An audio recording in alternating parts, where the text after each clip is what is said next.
allowed to flow downstream through the main spillway.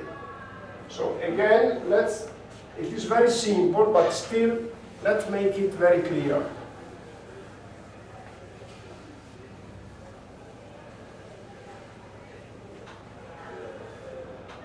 We have the environmental flow, let's call it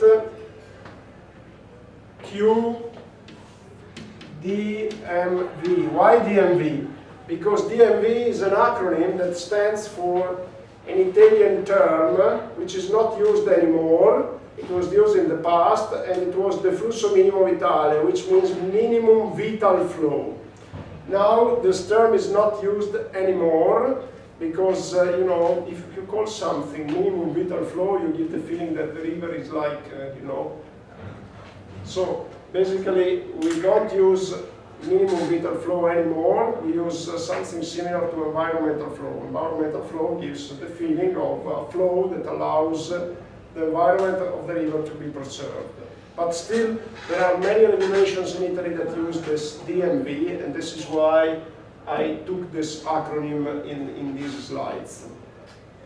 So this is the environmental flow. And this is the flow that must have the priority. We cannot get any water, at least the laws say that, if we don't release the environmental flow downstream. Okay. Then, when we have excess water, so plus, this is our QD, design flow.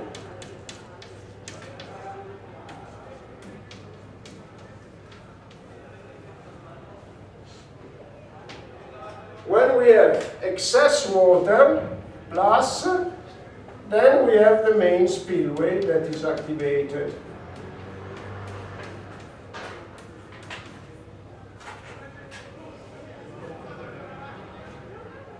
These three flows are released through weirs. What does this mean? These are unregulated weirs.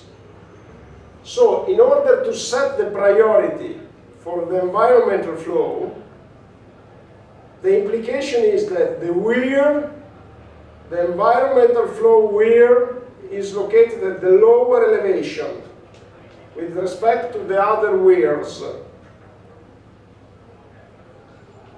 In terms of elevation, if we increase the elevation, then we get to the elevation of the design flow weirs or withdrawal weir, which this weir must be placed again at a higher elevation with respect to the environmental flow weir. And then we have the main spillway, which is the weir of the excess water. This is the highest. And we have to design these elevations. This is the main, when we talk about hydraulic design of a river barrage, for the purpose of water withdrawal, one of the main questions is the design of the elevation of these weirs. What are these weirs? The main spillway, the environmental flow spillway weir, it's almost synonyms. And this is the lowest one. And the diversion weir or diversion spillway, which is usually located on the sides, but not always. It's not a necessary requirement. You can have it located also in the transversal structure. Usually it's located in the side. Why? Because you need to get clean water from there. And if you locate these weirs on the side, it's less likely that you get floating materials, that you get sediments, because of course the direction of traveling of sediments and floating material is longitudinal direction. If you get water transversally, of course you reduce this risk of getting vegetables and floating material and sediments.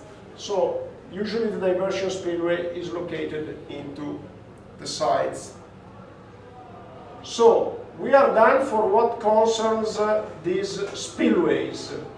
And then we need to discuss more about what happens after the diversion, gravel trap, sand trap, in order to remove sediments from the diverted water, and also to some auxiliary structures that we will discuss tomorrow during the first hour. Perfect. Again, some of you came later. See you tomorrow at 11 o'clock, 11 sharp, I said, because I couldn't find a room from 1 to 2 p.m. and therefore we will move forward the first hour with the lecturing and 2 hours working with the PC. Bring your PC and we will stop at 1:15. Okay? Thanks a lot.